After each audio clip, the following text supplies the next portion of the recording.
नमस्कार दोस्तों, आर्थिक परिदृश्य की हमारी सीरीज में आप सभी का स्वागत, अभिनंदन। आज 13 जनवरी को हम एक नई न्यूज़ के साथ, चूँकि ये हमारी भारतीय अर्थव्यवस्था को लेकर बड़ी महत्वपूर्ण न्यूज़ साबित होगी। एक, जैसा कि आप स्क्रीन पर देख रहे हैं, नए अमेरिकी राजदूत ने हमारे भारत में कार्य ग्रहण किया है। इससे भारत और अमेरिका के संबंधों में किस प्रकार का प्रभाव पड़ेगा, इस न्यूज़ के अंतर्गत देखेंगे। साथ ही दूसरी न्यूज़, जैसा कि आप स्क्रीन पर देख रहे हैं, मर्ज और मोदी ने उड़ाई दोस्ती की पतंग।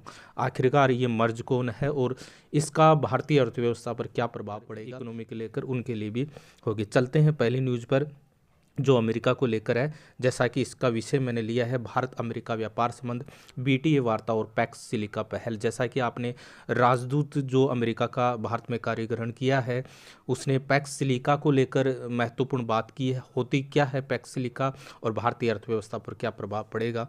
और देखिएगा, पृष्ठभूमि की बात करें तो भारत और अमेरिका के बीच पिछले कुछ समय से टैरिफ यानी आयात शुल्क तनाव, द्विपक्षीय व्यापार समझौता जिसे बीटीए कहते हैं को लेकर मतभेद चल रहा है, जैसा कि आप रोजाना न्यूज़ में देख रहे हैं। साथ ही हम देखेंगे इसी बीच भारत में नए अमेरिकी राजदूत सर्जियो गोर ने पद संभालने के बाद संबंधों में नरमी और सहयोग बढ़ाने के संकेत दिए हैं। चूँकि हम देखें नए अमेरिकी राजदूत सर्जियो गोर के प्रमुख बयान क्या थे, उन पर हम चर्चा करें तो पहला हम देखें कि भारत और अमेरिका संबंधों पर उसने कुछ बात की है और भारत और अमेरिका का सबसे ज़रूरी पार्टनर उन्होंने बताया है भारत को अमेरिका का। साथ ही उन्होंने कहा कि दोनों देश साझा हितों और उच्चतम राजनीतिक स्तर पर मजबूत संबंधों से जुड़े हैं, ये भी उन्होंने अपने बयान में बात की है। साथ ही अगर दूसरे बिंदु पर अपन बात करें तो कहीं ना कहीं उन्होंने अपने बयान में बीटीए की पर वार्ता की है और अगली व्यापार शर्तें बैठक मंगलवार को उन्होंने प्रस्तावित बताई है, ट्यूसडे को। समझौता जो है तक पहुंचाना आसान नहीं है, लेकिन दोनों देश पूरी तरह से प्रतिबद्ध है। कहीं ना कहीं यहाँ उनके बयान से ये स्पष्ट होता है कि ये जो समझौता है वो कहीं ना कहीं आसान नहीं है, लेकिन फिर भी दोनों देश इसके लिए बिल्कुल प्रयासरत हैं। निष्कर्ष रूप में हम कहें तो अमेरिकी व्यापार मुद्दों पर टकराव कम कर समझौते की ओर बढ़ना चाहता है, ये उनके बयान से कहीं ना कहीं स्पष्ट हो रहा है। अब हम बात करें कि व्यापार और सहयोग के क्षेत्र में किस प्रकार से उन्होंने बात की है, तो राजदूत गौर के अनुसार भारत और अमेरिका सहयोग केवल व्यापार तक सीमित नहीं है। उन्होंने बात की सुरक्षा, आतंकवाद विरोध, ऊर्जा, टेक्नोलॉजी, शिक्षा और स्वास्थ्य, इन सभी मुद्दों पर उन्होंने बात की। ये दर्शाता है कि यह जो हमारा यानी भारत और अमेरिका का जो संबंध है वो बहुआयामी है, यानी बहुत से बिंदु एक दूसरे पर निर्भर करते हैं, इन पर उन्होंने चर्चा की है। साथ ही संबंधों को नई ऊंचाई पर ले जाने का मिशन उन्होंने कहा है। गौर ने कहा कि वे दुनिया के सबसे पुराने लोकतंत्र यानी अमेरिका और दुनिया के सबसे बड़े लोकतंत्र यानी भारत के बीच साझेदारी को नई ऊंचाई तक ले जाना चाहते हैं। साथ ही उन्होंने बात की कि दोनों देश सच्चे रणनीतिक साझेदार हैं, बनकर काम करेंगे। और इस सप्ताह राष्ट्रपति द्रौपदी मुर्मू उनको परिचय पत्र भी सौंपेगी। साथ ही उनके बयान में पैक्स सिलिका गठबंधन पर में भारत की एंट्री की चर्चा उन्होंने की है और ये एक बड़ी घोषणा है।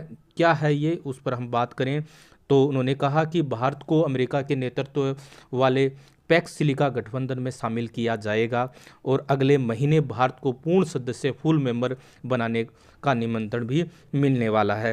पैक्स सिलिका है क्या, क्यों उनका सदस्य भारत को बना रहे हैं, उस पर हम थोड़ी सी चर्चा करें तो हम देखें कि पैक्स सिलिका अमेरिका के नेतृत्व वाली एक रणनीतिक वैश्विक पहल है, यानी बिल्कुल जो ग्लोबल हम देखें वैश्विक रूप से एक महत्वपूर्ण पहल है। उसका उद्देश्य क्या है कि क्रिटिकल मिनरल्स है, ऊर्जा संसाधन है, एडवांस मैन्युफैक्चरिंग है, सेमीकंडक्टर है, एआई इंफ्रास्ट्रक्चर है, लॉजिस्टिक्स है, ये सभी उसके उद्देश्य होते हैं किसके, पैक्स सिलिका के।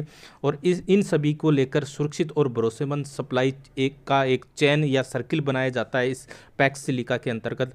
मुख्य लक्ष्य इसका ये होता है कि चीन जैसे किसी एक देश पर अत्यधिक निर्भरता को कम करना और भरोसेमंद साझेदार देशों के साथ एक सहयोग बढ़ाना। और पैक्स सिलिका में शामिल देश, पहला शिखर सम्मेलन हम बात करें जिसमें पूर्ण सदस्य जापान, दक्षिण कोरिया, सिंगापुर, नीदरलैंड, ब्रिटेन और इजराइल, यूएई, ऑस्ट्रेलिया। और अतिथि देश की बात करें तो उसमें ताइवान, यूरोपीय संघ और कनाडा है। ये सभी देश सेमीकंडक्टर और एआई सप्लाई चेन में मजबूत भूमिका निभाते हैं। भारत को पहले क्यों नहीं अब क्यों शामिल किया जा रहा है, एक प्रश्न हमारे सामने ये निकल कर आ रहा है कि इस पैक्स सिलिका में पहले क्यों नहीं शामिल किया गया, क्यों, क्योंकि उन्हें पता है कि पहले चैन का आधार क्या था। मौजूदा सेमीकंडक्टर या एआई सप्लाई चैन में प्रत्यक्ष भूमिका वाले उन देशों को उनको अंदर शामिल किया है। लेकिन अब भारत उभरता हुआ मैन्युफैक्चरिंग हब और सेमीकंडक्टर मिशन डिजिटल और एआई क्षमता वाला है। साथ ही अमेरिका मानता है कि नई तकनीकों के दौर में भारत के बिना वैश्विक सप्लाई चैन अधूरी है। इसलिए कहीं ना कहीं अमेरिका वालों ने भारत को इसका सदस्य बनाना चाहा है। निष्कर्ष रूप में हम देखें, जो भी अमेरिकी राजदूत जिन्होंने ज्वाइन किया, उनके बयानों से ये निष्कर्ष निकलता है कि भारत अमेरिका व्यापार संबंधों में नया सकारात्मक मोड़ आएगा। बीटीए वार्ता को आगे बढ़ाने की स्पष्ट प्रतिबद्धता है। भारत को वैश्विक रणनीति हैसियत बढ़ेगी और पैक्स सिलिका में भारत की एंट्री से तकनीकी, सेमीकंडक्टर, ऊर्जा सुरक्षा में भारत का बड़ा लाभ होगा। तो ये प्रथम न्यूज़ थी। दूसरी न्यूज़ बात करें जर्मनी को लेकर, भारत और जर्मनी संबंधी नई उड़ान।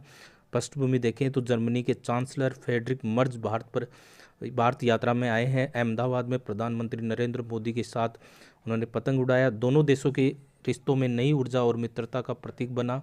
और इसका क्या फ़ायदा रहेगा, इसका रक्षा और सामरिक सहयोग, सुरक्षा को लेकर, डिफेंस को लेकर यहाँ चर्चा इस समझौते में की गई है। प्रमुख निर्णय हम बात करें तो रक्षा उद्देश्य सहयोग के लिए रोड मैप बनाने पर यहाँ इसमें सहमति मिली है। संयुक्त सैन्य अभ्यास और प्रशिक्षण बढ़ाने पर जोर दिया गया है और हिंद महासागर क्षेत्र में सूचना साझा करने की इसके अंतर्गत सहमति मिली है। महत्व की बात करें, क्या इसके अंतर्गत फायदा होगा, तो भारत की समुद्री सुरक्षा मजबूत होगी, इंडो पैसिफिक में स्थिरता को बल मिलेगा, रक्षा आत्मनिर्भरता को बढ़ावा मिलेगा। और एक महत्वपूर्ण काम इस के अंतर्गत किया गया है कि भारतीयों को वीज़ा फ्री ट्रांजिट का तोहफा है। क्या फैसला हुआ इसके अंतर्गत कि भारतीय नागरिकों को जर्मनी से होकर तीसरे देश जाने के लिए ट्रांजिट वीज़ा की ज़रूरत नहीं होगी। ये महत्वपूर्ण निर्णय उसके अंतर्गत लिया गया है। इसका फ़ायदा क्या होगा, महत्व क्या होगा कि व्यापार और यात्रा आसान होगी, छात्रों, प्रोफेशनल्स, बिजनेस ट्रेवल्स को लाभ होगा, लोगों से लोगों के संबंध में मजबूती आएगी। और व्यापार अर्थव्यवस्था को लेकर इसमें क्या प्रभाव पड़ेगा, तो मुख्य प्रमुख तथ्यों की बात करें तो भारत और जर्मनी व्यापार 2024 जो 50 अरब डॉलर से अधिक हो गया। भारत यूरोपीय संघ मुक्त व्यापार समझौता इसके अंतर्गत है। अंतिम दौर में हम बात करें तो सहयोग के क्षेत्र, डिफेंस, जहाज निर्माण, फार्मा, मैन्युफैक्चरिंग, इनमें कहीं ना कहीं वृद्धि देखने को मिलेगी। पीएम मोदी का इसके अंतर्गत संदेश है कि जर्मनी कंपनियां भारत की घरेलू मांग और तेजी से बढ़ती अर्थव्यवस्था का लाभ उठाएंगी। यानी भारत की कंपनियां यहाँ अपना कहीं ना कहीं अपनी जो बहुराष्ट्रीय कंपनियां यहाँ स्थापित करें। तकनीक और नवाचार को लेकर सहमति के प्रमुख क्षेत्र हैं semiconductor, artificial intelligence, telecom, critical minerals. और विशेष निर्णय इसके अंतर्गत लिए गए हैं वो है सेमीकंडक्टर इकोसिस्टम के लिए संयुक्त पहल, क्रिटिकल मिनरल्स की खोज और प्रोसेसिंग में सहयोग, ऊर्जा में भी कहीं ना कहीं इसका फायदा होगा। इसके अंतर्गत सहयोग का क्षेत्र होगा। जलवायु परिवर्तन पर बात की जाएगी, नवीनीकरण ऊर्जा पर अधिक ध्यान दिया जाएगा, ग्रीन हाइड्रोजन है, बैटरी स्टोरेज है और सस्टेनेबल शहरी विकास पर भी कहीं ना कहीं इस जो भी वार्ता हुई है उसके अंतर्गत देखने को मिलेगा। अहम घोषणा, जर्मनी हर साल भारत में 5 लाख टन ग्रीन अमोनिया खरीदेगा। और इसका फ़ायदा क्या होगा, भारत को ग्रीन एनर्जी हब बनाने में मदद मिलेगी, कार्बन उत्सर्जन में कमी होगी, भारत के निर्यात को बढ़ावा मिलेगा। हिंद प्रशांत, यूक्रेन और गाजा, ये सहमति आज़ाद और खुले हिंद प्रशांत क्षेत्र पर जोर है। इसे चीन के लिए रणनीतिक संकेत माना जा रहा है। और यूक्रेन युद्ध और गाजा संकट में शांति प्रयासों का समर्थन मिलेगा। और भारत मिडिल ईस्ट यूरोप आर्थिक गलियारे के रूप में परिवर्तनकारी परियोजना बताया है। संयुक्त राष्ट्र सुरक्षा परिषद सुधार की वकालत इसके अंतर्गत की गई है। शिक्षा और कौशल की बात करें तो जर्मनी में पढ़ने वाले भारतीय छात्रों की संख्या बढ़ रही है। संयुक्त डिग्री कार्यक्रमों को बढ़ावा मिलेगा और जर्मनी विश्वविद्यालय से भारत में कैंपस खोलने का आग्रह है। और नए समझौतों की बात करें इसके अंतर्गत तो स्किल्ड वर्कर्स की आवाजाही होगी, हेल्थ केयर प्रोफेशंस और रिन्यूएबल एनर्जी सेक्टर से ट्रेनिंग मिलेगी। निष्कर्ष रूप में हम कहेंगे तो भारत जर्मनी संबंध रणनीतिक साझेदारी से आगे बढ़कर व्यापक साझेदारी बना रहे हैं। रक्षा, व्यापार, तकनीकी, हरित ऊर्जा और शिक्षा सभी क्षेत्रों में सहयोग होगा। फ्री वीज़ा, ट्रांजिट और ग्रीन अमोनिया समझौता व्यापारिक और दूरगामी फैसले होंगे।